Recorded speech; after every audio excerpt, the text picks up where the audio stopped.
Chief یعنی Pakistan army اور military establishment بھی جو ہے وہ بھی وہاں پر بھی ایسی ڈیلز ہو رہی ہوتی ہیں جو اس ادارے کے کوئی انٹرسٹ میں نہیں ہوتی ہیں، جس کی میں 2-3 ایگزامپلس آپ کو دیتا ہوں کہ جنرل راحیل شریف صاحب جنہوں نے بہت اپنے آپ کو صلاح الدین ایوبی کے طور پر پریزنٹ کیا اور سوشل میڈیا میں 99% لوگ جو ہیں وہ ان کے متوالے ہیں، ان کے شیدائی ہیں، ان کے خلاف کوئی جملہ بھی سننا نہیں چاہتے. میرا انالیسس یہ تھا کہ 2014 میں جب دھرنے تھے تو جنرل راحیل شریف نے نواز شریف صاحب کی حکومت کو بیل آؤٹ کیا. یہ بات خاصی کنٹروورشل ہے، بہت سے لوگ اس سے ڈس ایگری کریں گے، لیکن جس سے سمجھنا زیادہ آسان ہے، جس سے ڈس ایگری نہیں کریں گے، وہ یہ ہے کہ ماڈل ٹاؤن پہ جو جے آئی ٹی بنی جسٹس باقر نجفی کی کلیئر واضح رپورٹ میں، جبکہ جسٹس باقر نجفی کو خود پنجاب کے چیف منسٹر شہباز شریف صاحب نے انہیں 1 مین کمیشن بنایا تھا، اور وہ رپورٹ بڑی کلیئر تھی کہ حکومت پنجاب کی ذمہ داری ہے ماڈل ٹاؤن کی کلنگ اور میسیکر. پھر ایک جے آئی ٹی بنی جس میں آرمی کے افسران کو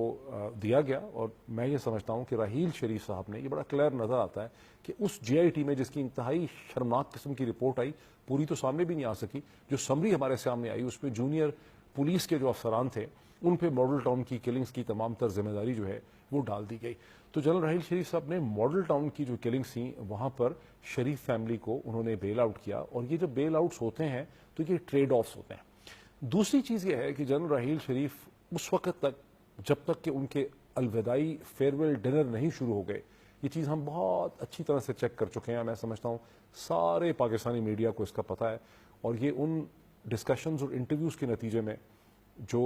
وہ سورسز جو انٹیلیجنس میں بھی ہیں، آرمی میں بھی ہیں، سول بیوروکریسی میں بھی اسلام آباد میں ہیں، اور خود پی ایم ایل این کے جو انسائڈرز ہیں، ان سب سے باتیں کر کے یہ پکچر بڑی کلیئر ہو جاتی ہے کہ جنرل راحیل شریف آخری وقت تک، جب تک ان کے الوداعی فیئرویل ڈنر نہیں شروع ہوئے تھے، اس وقت تک وہ کوشش کر رہے تھے کہ نواز شریف صاحب ان کو ایکسٹینشن دے دیں. اور ظاہر ہے کہ جب وہ ایکسٹینشن آپ مانگتے ہیں، فیور مانگتے ہیں، تو فیورز ہمیشہ ٹریڈ آفس ہوتے ہیں، اور یہی وجہ سمجھ آتی ہے. دوسرا بھی ایک ویو ہے کہ یہی وجہ سمجھ آتی ہے کہ اکتوبر اور نومبر 2016 میں جنرل راحیل شریف صاحب نے بھرپور طریقے سے ڈان لیگز کے ایشو کو اس پہ انہوں نے سٹینڈ نہیں لیا، کیونکہ وہ تھرو آؤٹ ایکسپیکٹ کر رہے تھے کہ شاید ان کو ایکسٹینشن مل جائے. تو ایک فیور ٹریڈ آف کا جو پروسیس تھا وہ مسلسل چل رہا تھا. یہ وہ بڑے دکھی قسم کے جو واقعات ہیں جو ہمارے سامنے ہوتے ہیں، جن پہ کئی دفعہ کھل کے میری طرح کے لوگ کم از کم کامنٹ نہیں بھی کرتے، لیکن اس کا مطلب نہیں کہ ہمیں چیزیں سمجھ نہیں آ رہی ہوتی. ان ساری چیزوں کو مد نظر دیکھ کے یہی نتیجہ نکالا جا سکتا تھا کہ یہ جو پیناما کی جے آئی ٹی ہے اور یہ سارا پروسیس ہے جو ابھی ختم بھی نہیں ہوا، اس پہ بھی الٹیمیٹلی ایک گرینڈ بارگین اور ڈیل ہوگی جس میں سٹیپ بائی سٹیپ پروسیس دیا جائے گا نواز شریف صاحب کو اور ان کے گھرانے کو، ان کی فیملی کو اپنے آپ کو ایگزونریٹ کرنے کا. اب ایسا نہیں ہوا. یہ لگتا ہے کہ یہاں پہ ایک بڑا فرم ریزالو تھا کہ ایسا نہیں ہونا. جو جے آئی ٹی نے کیا ہے، اور جو واجد سیاہ صاحب کی جے آئی ٹی ٹیم تھی اور ان کے جو ممبران تھے، جس میں عامر عزیز صاحب ہیں، بلال رسول ہیں، عرفان منگی ہیں، بریگیڈیئر کامران رشید ہیں، بریگیڈیئر نعمان سعید ہیں، میں انہیں خراج تحسین پیش کرتا ہوں کہ انہوں نے وہ کام کیا جو دنیا میں کوئی بھی ایک پروفیشنل، اگر یہ ویسٹرن ڈیموکریسی ہوتی اور یہ ایف بی آئی کی ایک ٹیم ہوتی یا لندن میٹروپولیٹن پولیس کی یہ ٹیم ہوتی، تو وہ اسی طرح سے اس کو جب مینڈیٹ دیا جاتا تو وہ اسی قسم کی انٹرنیشنل سٹینڈرڈ انویسٹیگیشن کرتی. اور جو جے آئی ٹی پہ جو اب الزامات بھی لگ رہے ہیں وہ در حقیقت یہ لگ رہے ہیں کہ اصل میں اگر ان کو غور سے دیکھیں تو وہ یہ ہے کہ جے آئی ٹی کو جو کمپرومائز کرنا چاہیے تھا، جو جے آئی ٹی کو بینڈ کرنا چاہیے تھا، جو جے آئی ٹی کو ایک ماحول اور ایک فیکٹ شیٹ بنانی چاہیے تھی، اس طرح سے رپورٹ لکھنی چاہیے تھی تاکہ اس کے اندر شیڈز آف گرے ہوتے، اور ان شیڈز آف گرے میں نواز شریف صاحب کے لیے، ان کے وکلا کے لیے آسان ہوتا کہ وہ سپریم کورٹ میں جب واپس جاتی ہے وہاں ان کو ایگزونریشن کا موقع ملتا. وہ چیز جے آئی ٹی نے نہیں کیا.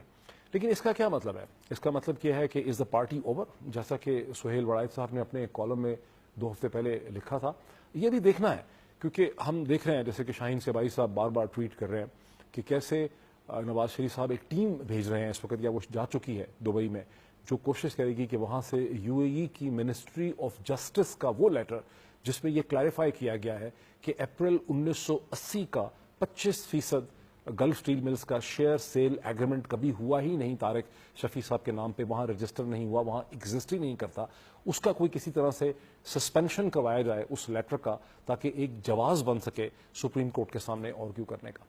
اور اس سے پہلے ہمارے سامنے وہ خط بھی آیا ہے جو فورن آفس آف پاکستان نے یو اے ای کی ایمبیسی کو لکھا ہے کہ جی فون پہ بات کروا دیں، پرائم منسٹر کی بات نہیں ہو پا رہی ہے. 12 جولائی کا لیٹر ہے جسے ابھی تک میرے نالج میں فورن آفس نے کم از کم آفیشیلی طور پہ اس کو ڈینائی یا ریجیکٹ نہیں کیا ہے. تو یہ بات بڑی کلیئر ہے کہ شریف فیملی جو ہے وہ اس پورے پروسیس کو انفلوئنس کرنے کی کوشش کر رہی ہے.